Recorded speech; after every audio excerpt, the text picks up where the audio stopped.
हाय। अभी मैंने एक बहुत ही डिस्टर्बिंग वीडियो देखी है एक लड़की के बारे में जो कि ट्रैवल कर रही थी ट्रेन में। वो कहीं बिहार बक्सर आरा इधर की तरफ से आ रही थी बनारस वापस अपने घर की तरफ। And she is a makeup artist, उसका नाम स्वीटी है। हम बोलते हैं कि एक लड़की तो सेफ नहीं होती है, इसीलिए दो लोग जाया करो या भाई को साथ में भेजते हैं ना, चाहे वो भाई 4 साल का क्यों ना हो, उसे साथ में भेजते हैं कि वो रक्षा करेगा। ठीक है। पर वो जो लड़की थी वो 3 लोग थे। एक वो थी मेकअप आर्टिस्ट, उसकी एक फ्रेंड थी साथ में, और साथ में जो लड़की का केस है वो उसकी छोटी बहन। ये 3 लोग आ रहे थे वापस बनारस। तो ट्रेन में होता क्या है, एक लड़का होता है, एक लड़का नहीं, मुझे लगता है ये आदमी ही है, ठीक है, या घटिया आदमी है। ये जो घटिया आदमी होता है ये सामने बैठा होता है इन तीनों लड़कियों के। ठीक है। एक होती है आमने सामने वाली सीट और एक होती है साइड वाली सीट पे। तो वो साइड वाली सीट पे नीचे बैठा हुआ था। ठीक है। और उसका कहना है कि वो कॉन्टिन्यूसली उन तीनों को ना घूरे जा रहा था।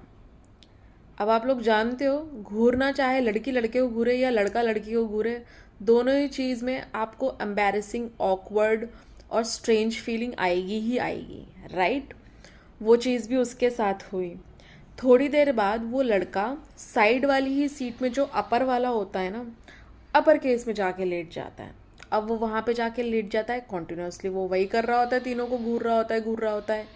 ये लोग भी किसी तरीके से बार बार इग्नोर कर रहे हैं, क्योंकि लड़कियों की तो ये मतलब उनको इनबिल्ट है ना, उनको सिखाया भी जाता है और ये इनबिल्ट ही है कि अगर आपको कोई घूर रहा है, आपके साथ कोई कुछ गलत कर रहा है ना, तो आप उसको इग्नोर करो। ओम ओम इग्नोराय नमा, राइट। बेसिकली ये सारी चीज़ें जब हुई तो वो बीच बीच में वॉशरूम आ रही जा रही थी लड़कियां, सब कुछ हो रहा था। एक टाइम पे छोटी वाली लड़की अकेले रह जाती है सीट पे, और दोनों होती हैं, जिस लड़की का केस है वो स्वीटी और उसकी जो फ्रेंड होती है, ये वॉशरूम जाती हैं। तो जो छोटी वाली बहन है, जब ये दोनों आ जाते हैं तो ये बताते हैं कि वो ना हैंड जेस्चर करके बता रहा था गंदे। अब हैंड जेस्चर एक आदमी करता है तो वो कितने घटिया और वाहियात होते हैं, आपको समझ में आ रहा है। वो अपने पैंट के ऊपर से गंदी हरकतें कर रहा था उन। और फिर जब इन तीनों लड़कियों ने विरोध करा इस चीज़ का कि तुम ये सब कर रहे हो और गलत कर रहे हो, क्यों कर रहे हो, वो लड़का आके आके इतना डेयरिंग है वो बंदा, गलत भी करे, बदतमीजी भी करे, अश्लीलता भी करे, उसके बाद उसी लड़की को मारता है।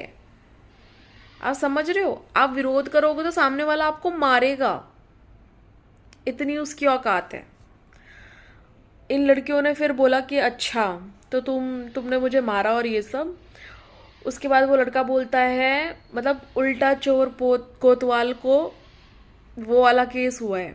वो लड़का कह रहा है मैं पुलिस को बुलाता हूँ, मैं इसको बुलाता हूँ, उसको बुलाता हूँ। उसने बोला हाँ बुला, बुला ना। कोई नहीं आया। थोड़ी देर बाद वो लड़की रोती रही, और जो बाकी 2 लोग थे उन लोगों ने फ़ोन किया, आरपीएफ को फ़ोन कर रही हैं, इधर उधर पुलिस को फ़ोन कर रही हैं, सबको फ़ोन कर रहे हैं। जो लोग भी आ रहे थे, बेसिकली पहले टीटी आया, टीटी उस लड़के को लेके चला गया। अब टीटी करते क्या हैं, ऐसे केसेस में पैसे खाते हैं या कुछ भी करते हैं, मुझे नहीं पता यहाँ क्या हुआ होगा, मैं ये नहीं कह रही, बट जनरली क्या होता है मैं आपको वो बता रही हूँ। उस लड़के को वो लेके चले गए। ठीक है। इसके बाद इन्होंने 2-4 फ़ोन कॉल्स घुमाए। उसके बाद हर एक मतलब कि हर एक स्टेशन से जो भी पुलिस या आरपीएफ आ रही है, वो उनकी आधी अधूरी बात सुन रहे हैं। नेक्स्ट स्टेशन आ रहा है, वो उधर जा रहे, कह रहे अब ना वो नेक्स्ट वाला सुनेगा। ठीक है। अब वो नेक्स्ट वाला उठ आया, फिर से कोई एक और, फिर उसने आधी अधूरी पूरी जितनी कहानी थी उसका आधा सुना, वो उतर गया, फिर बोल रहे हैं वो नेक्स्ट वाला अब सुनेगा। मतलब उन लड़कियों की बात किसी ने नहीं सुनी, और ऐसा 3 बार लगातार हुआ। लड़कियां सेफ कहाँ हैं, है कहाँ सेफ? घर में नहीं है, कॉलेज में नहीं है, स्कूल में नहीं है, शादी हो गई है शादी में नहीं है, हस्बैंड या बॉयफ्रेंड के साथ भी नहीं है, सफ़र करते समय भी नहीं है, पूजा पाठ करने जा रही हैं वहाँ वो फील नहीं कर सकती हैं सेफ, मार्केट में भी सेफ नहीं है, तो सेफ है कहाँ? मुझे इतनी हैरानी होती है ना, वो जो इतने सारे सीआरपीएफ और आरपीएफ इन सब के नंबर, हेल्पलाइन और सब कुछ लिखा रहता है ट्रेन्स में, बसेस में, लिखने के लिए, देखने के लिए है क्या? सेम हमारे साथ गोवा में भी कुछ ऐसा हुआ था। मेरा गुस्सा ना इसलिए और उसी बात से निकल के आ रहा है। कोई नहीं था, वो लड़की कह रही कोई नहीं था उसमें, कोई पुलिस वाला कोई नहीं था। इतने लंबे लंबे रूट की जब ट्रेन्स बनती हैं तो उसमें लोग होते क्यों नहीं? हर एक बोगी में एटलीस्ट एक पुलिस वाला तो आप दे सकते हो। एक बोगी में नहीं दे सकते हो, कम से कम 4 पे एक पुलिस वाला दे सकते हो। पर ना किसी की आंखें खुलेंगी नहीं। होता क्या है, जब निर्भया जैसा केस नहीं होता ना, या उससे भी घटिया केस जब तक नहीं हो जाते, आंख नहीं खुलती लोगों की, आंख नहीं खुलती सरकार की। मुझे शर्म तो इस बात पे भी आ रही है, आसपास के जो लोग थे, ठीक है, वो क्या देख रहे थे आंखें खोल के? उस, मैं कह रही हूँ चलो कुछ भी नहीं किया उस लड़के ने, कुछ भी नहीं करा, मैं मान लेती हूँ, थप्पड़ क्यों मारा लड़की को, हाथ कैसे उठाया, ये सब देख के लोगों के, आसपास लोगों के क्या खून नहीं खोला? वापस एक खींच के थप्पड़ नहीं मारना था उस लड़के की? तूने मारा कैसे? जब मैं ये बोल रही हूँ ना, लिटरली बता रही हूँ, मुझे बहुत गुस्सा आ रहा है, बहुत ज़्यादा गुस्सा आ रहा है कि हम जो पेट्रियार्कल सोसाइटी में रह रहे हैं ना, वो हमको बढ़ने नहीं दे रही है। हम कितना भी ऊपर चले जाएं, हम कुछ भी कर लें, पर जब तक ऐसे घटिया लोग, वाहियात, दो कौड़ी के लोग रहेंगे ना, लड़कियां जी नहीं सकती। बड़ों का तो छोड़ दो, 4 साल की या नवजात शिशु जो होती है ना, लड़कियां, बच्चियां, उसको नहीं छोड़ते, बड़ों की तो बात ही छोड़ दो।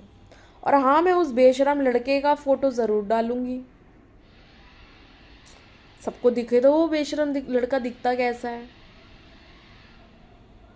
ये ज़रूरी है, ऐसे बेशर्मों को बेपर्दा करा ही जाता है, ताकि आपके बच्चों, बहनों, बेटियों के साथ कोई ऐसा ना करे। और हाँ, हो सकेगा तो मैं उस लड़की की प्रोफाइल भी डाल दूंगी, आप एक बार जाके देखना। 3 दिन हो गए उस चीज़ को, वो कह रही है किसी ने कुछ नहीं करा। आई एम शॉक्ड, हम इस तरीके की जगह में रह रहे हैं। बी सेफ, अपना ख्याल खुद रखें, किसी पे निर्भर ना रहें। चाहे आप 1 जा रहे हैं या 4 जा रहे हैं, एक लड़का ही भारी पड़ जाता है, इतना बुरा हाल है इंडिया का। बाय।